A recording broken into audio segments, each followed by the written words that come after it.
chicos, vamos a empezar hoy día un tema nuevo. Recordando la clase anterior, ¿ya? Vamos recordando. Nosotros trabajamos una cultura, ¿verdad? Que fue descubierta por el arqueólogo Julio César Tello. Y dijo que esa cultura era la cultura panperuana y que los hombres de esa cultura fueron los que enseñaron a los demás pueblos. ¿Cuál fue esa cultura? Vamos recordando. Esa cultura es la cultura chavín, ¿cierto? La cultura chavín, llamada cultura panperuana, y que de ahí de esa cultura los hombres de Chavín enseñaron a los demás pueblos. Una de esas culturas que vamos a ver hoy día es la cultura Paracas.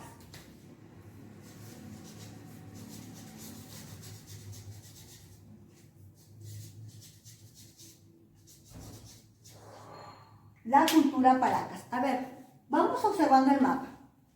Como primer punto vamos a trabajar la ubicación geográfica, es decir, en qué lugar del Perú se desarrolló esta cultura preinca. La cultura Paracas, pueden observar acá, se desarrolló en el departamento de Ica. En el departamento de Ica, en la actual ciudad de Pisco, en la península de Paracas. La cultura Paracas es una civilización preinca que se desarrolló en la región Ica, a orillas del Océano Pacífico, en la parte de la costa sur. ¿Quién fue el descubridor de esta cultura? El descubridor de esta cultura fue el mismo arqueólogo que descubrió la cultura chavín y que yo lo dije en la clase pasada. Este descubridor fue nada más y nada menos que, ¿cómo se llama, chicos? Julio César Tello. Recordemos un poco de Julio César Tello. Julio César Tello fue el padre de la arqueología y nació en Huarochirí en el año 1880 y falleció el 3 de junio de 1947 en Lima. ¿En qué año descubre Julio César Tello la cultura Paracas? En el año 1925, ¿ya? Vamos a trabajar ahora un poco las características en sí de esta cultura. Vamos a trabajar primero la toponimia. ¿A qué se refiere la toponimia? La toponimia se refiere al significado del nombre de esta cultura, ¿ya? Entonces, según los estudiadores, el nombre Paracas tiene dos significados. Significa hombres de gente grande y lluvia de arena. Hombres de gente grande porque de aquí, a medida que vamos a ir explicando, nos vamos a dar cuenta que los Paracas se distinguían por tener su cráneo deformado. Y lluvia de arena porque se desarrolló en una península de Paracas, ¿no? Donde es pura tierra, ¿ya? Por eso se llama lluvia de arena. Paracas tuvo dos momentos o dos etapas. Los arqueólogos lo han estudiado así, donde hablamos de dos etapas, una que es Paracas Cavernas y la otra que es Paracas Necrópolis. Paracas Cavernas con su capital Tajahuana. ¿Qué características tiene esta etapa? A ver, observemos acá. En primer lugar, veamos sus tumbas.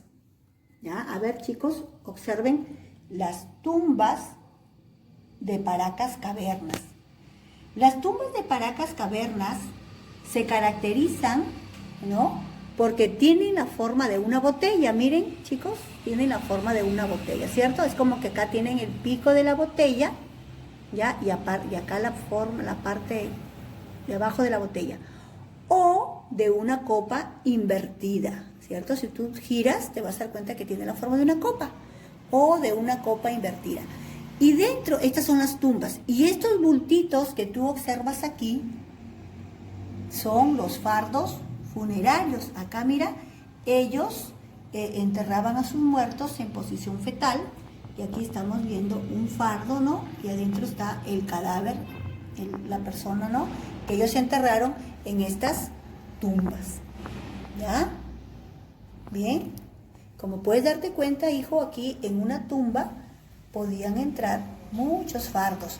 Y no es que estaban a la superficie, mira, adentro, para bajar habían unos escalones, ¿no? No es que tiraban los fardos, no, bajaban y los acomodaban ahí, ¿ya? Para darle la cristiana sepultura, digamos así. Otra característica de Paracas Cavernas es la deformación craneana. Observen acá, chicos, miren los cráneos cómo están deformados. Los hombres y mujeres de esta cultura tenían la costumbre de alargarse el cráneo. Miren, sus cráneos están alargados, ¿verdad? Esto se debía probablemente a lo que buscaban verse diferentes a otros pueblos. ¿Cómo consiguieron estas deformaciones? Mira, a los recién nacidos les colocaban unas almohadillas en la frente. Puedes observar acá, unas almohadillas en la frente y detrás de la cabeza, a la frente y detrás de la cabeza, sujetándolas fuertemente con soguillas. ¿Observas, hijo? Entonces, una almohadilla adelante en la frente y otra almohadilla en la parte de atrás. Y la sujetaban con soguillas, perdón.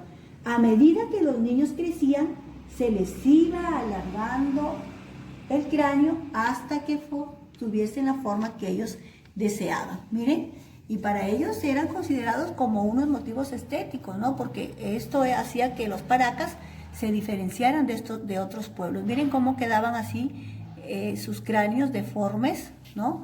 Ustedes saben, niños, que cuando nace, por ejemplo, un bebé y ustedes han tenido sus hermanitos, la mamá cuida mucho ¿por qué? Porque sus huesitos están frágiles, ¿no? Entonces, por eso es que ellos lo hacían desde pequeños. Ya cuando eran bebés les deformaban el cráneo, ¿no? Ahorita, por ejemplo, tú ahorita que si a un bebé en la actualidad le ponen así, obviamente que su cráneo se va a deformar, pero a la edad que tú tienes, así te entablilla en la cabeza, por mucho tiempo, no se te va a deformar tu cráneo. ¿Por qué? Porque tu cráneo ya está endurecido. Por eso es que ellos lo hacían cuando eran bebés, ¿ya? Cuando el cráneo estaba frágil, el hueso del cráneo estaba frágil. Otra característica eran las trepanaciones craneanas. Chicos, los paracas fueron en esa época los mejores cirujanos sin haber estudiado, ¿ya?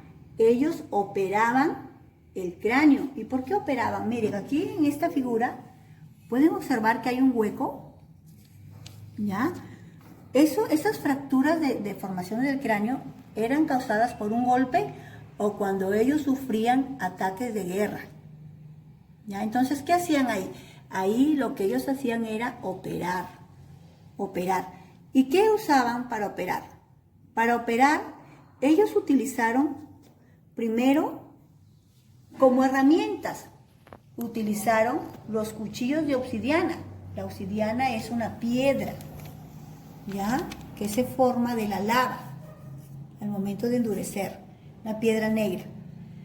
Utilizaron vendas, utilizaron el algodón, utilizaron gasa, utilizaron las barras de bronce, que eran las que colocaban en los huecos, en las fracturas. También dicen que de acuerdo también a la clase social, también utilizaban de oro, ¿no? Y también usaron los bisturís, digamos así, y los tumis, que eran cuchillos de aleaciones de bronce y cobre. ¿Ya? Esas eran las herramientas que ellos utilizaron. Aquí tú puedes observar, mire, cómo sujetan al paciente. Ellos utilizaron como anestesia la chicha de jora. Dicen que les daban harta chicha hasta que se emborrachaban, hasta quedarse completamente dormidos. O también usaban el mate de coca, ¿ya?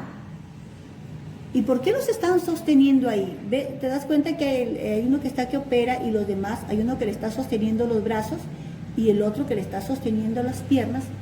Era porque, imagínate pues que eso no era suficiente, digamos así, la anestesia que ellos usaron para poder soportar esa operación, que era muy dolorosa. Algunos tenían éxitos, pero otros fallecían de dolor. porque despertaban y fallecían, ¿ya? Entonces, ¿qué nos demostraron los paracas? Eso demuestra un notable conocimiento de lo que es la anatomía humana, ¿ya? Entonces, a eso se refiere las trepanaciones craneanas. Aprendo en casa. Veamos cómo fue la cerámica de Paracas Cavernas. Paracas Cavernas, su cerámica, como ustedes pueden observar, fue polícroma, ¿no? Usaron más de un color. Utilizaron el asa puente, o también que se le llama una botella de doble pico, forma globular. Usaron figuras geométricas, miren aquí como por ejemplo en la nariz le han puesto la forma de un triángulo, ¿ya? Utilizaron, no utilizaron, sino que, ¿cómo les puedo explicar? Pintaron, ¿no? Figuras geométricas en sus huacos. Acá tenemos el otro huaco también que tiene una forma globular. Y el pintado lo hicieron después de la cocción, ¿ya? Y su arte textil tampoco no alcanzó mucho auge, digamos así, pero usaron, no se desarrollaron mucho en la textilería, pero hicieron mantos, por ejemplo, con 20 metros de largo y como 1,30 metros de ancho, ¿ya? Ahora, Paracas Necrópolis. Paracas Necrópolis es la otra etapa de Paracas. Paracas Necrópolis, su capital Topara. ¿Qué características tiene Paracas? Vamos a ver sus tumbas primero, ¿ya? A ver, miren, sus tumbas, a diferencia de Paracas Cavernas, sus tumbas son construcciones rectangulares, ¿ya? Construcciones rectangulares semisubterráneas. Miren, parecían ciudades habitadas por muertos. De ahí el nombre en griego. Necro, que significa muerte, y polis, que significa ciudad. Por eso ese significado de lo que es necrópolis.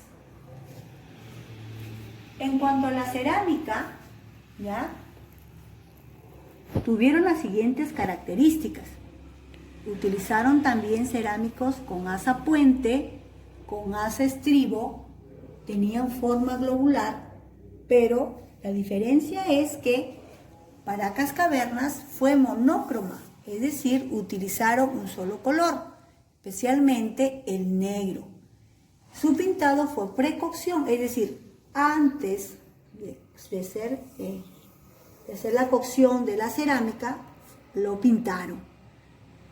¿Qué figuras representaron ellos? Representaron figuras de animales, personas y plantas, ¿ya? En cuanto al arte textil, los Paracas Cavernas sí desarrollaron mucho el arte textil. Sus mantos, ¿no? Hasta ahora son hermosos, perdura su color. Fueron mantos del mejor acabado. ¿Qué usaron ellos? Usaron lana, algodón, hilos de oro y hasta cabellos de humano. Son tan importantes y tan lindos los los mantos de Paracas Necrópolis, que son considerados como la mejor textilería de América. Miren acá, pueden observar ustedes, miren la combinación, el tejido y la combinación de los colores, ¿ya? Acá lo que son los fardos funerarios. Aquí también destacando los fardos funerarios. Miren, observen, los fardos funerarios fueron grandes bultos formados por muchas piezas textiles que envuelven a una persona o en algunos casos a dos, un adulto y un niño, en posición fetal. Para darle forma de bulto, ya fueron llenados o rellenados con algodón. Vamos a ver cómo era la economía de los Paracas. Los Paracas desarrollaron dos actividades, que fueron la agricultura y la pesca, ¿ya? Miren, en la agricultura sembraron los hombres paracas? Sembraron el maíz, la yuca, la calabaza y el camote. También la chirimoya, el tumbo, la tuna y la papaya. A pesar de que ellos tuvieron poca agua porque se desarrollaron en un desierto, ¿no? Supieron aprovechar la poca agua que tuvieron. ¿Cómo hicieron eso? Usaron canales de irrigación aplicando la técnica de los campos hundidos. Miren acá, observen. Aquí son ollas, que es un hueco. Es un hueco, ¿no? Esta es la superficie. Acá es un hueco, es una olla, es un hueco. Y ahí ellos sembraron, ¿ya? Para aprovechar las aguas subterráneas, ¿ya? Entonces ahí empozaban el agua y era más fácil que los cultivos crecieran, absorbieran el agua. Entonces, esas son las ollas, ¿ya? La pesca. El mar fue la principal fuente de alimentos. La pesca, la caza de mamíferos marinos y mariscos, ¿no? Aquí tenemos los mariscos, el marisqueo, y los mamíferos marinos. Fueron hábiles pescadores a bordo de sus caballitos de totora. ¿Qué es la totora? La totora es una planta, es un junco acuático que crece en las aguas de los ríos, y eso utilizaron para hacer sus caballitos de totora. Aquí yo les estoy, hasta la actualidad, chicos, los caballitos de totora aún se siguen tejiendo. Aquí les estoy observando una foto actual, no es de la época de Paracas, van a decir, uy, la misa hacían las Paracas, no, es una foto actual, miren, observen, son balsas, ¿ya? Son balsas que tienen la forma del caballito de mar, miren, por eso les llamaban caballitos. ¿Y por qué de totora? Porque eran hechos con la planta. La totora es la planta, es una planta herbácea que crece en las aguas, ¿ya? La pesca, la ganadería no alcanzó un mayor auge, ¿no? A lo mucho dice que domesticaron el cuy. La organización social y política. También tuvieron una organización social basada en 3 clases, no en 4, digamos. La primera, digamos, y el primer eslabón estuvieron los militares y los sacerdotes. Ellos dirigían el Estado. Los campesinos, los artesanos y pescadores formaban el sector trabajador. Ellos pagaban sus tributos, eran los que edificaban las tumbas y aprendían de los sacerdotes el culto a los felinos, aves y a otros seres mitológicos. En la religión se dice que los paracas fueron politeístas. Su religión era muy similar a la de Chavín, o sea, ellos también creyeron en esos dioses con rasgos felinos. La diferencia entre ambos era que los paracas tenían un dios principal. ¿Cómo se llamaba ese dios? Ese dios se llamaba el dios Con, o también el dios oculado, ¿ya? A ver, miren, van a observar cómo era el dios de los paracas. Lo representaban volando. Miren, aquí está el dios Con está volando. Lo representaban volando con máscara, felinas, portando alimentos. También podía portar cabezas, trofeos, miren, y el báculo, ¿ya? Tenía los ojos prominentes, a veces lo representaban con ojos prominentes, por eso se les llamaba el dios oculado, debido a que los ojos eran predominantes. Miren, chicos, están observando, acá está volando, como que tiene las piernas de un mono, ¿no es cierto? Aquí está el báculo, la máscara felina, miren, los dientes de felino, parece de una serpiente, en este caso la serpiente, ¿no? Ojos de felino, miren, y su báculo, ¿ya? Ese es el dios Con. Algo muy importante, chicos, que los paracas creyeron en la vida después de la muerte. ¿Por qué ellos los ponían en una posición fetal? Porque ellos decían que creían que cuando el hombre moría se iba a vivir con sus ancestros y que para nacer de nuevo tenía que estar en esa posición fetal, ¿no? Entonces, es por esa razón que ellos colocaban así a sus muertos. Bien, chicos, eso es todo lo que hemos podido aprender el día de hoy de la cultura Paracas. Les estoy dejando la próxima clase. Cuídense mucho, hagan bien sus tareas. Hasta pronto.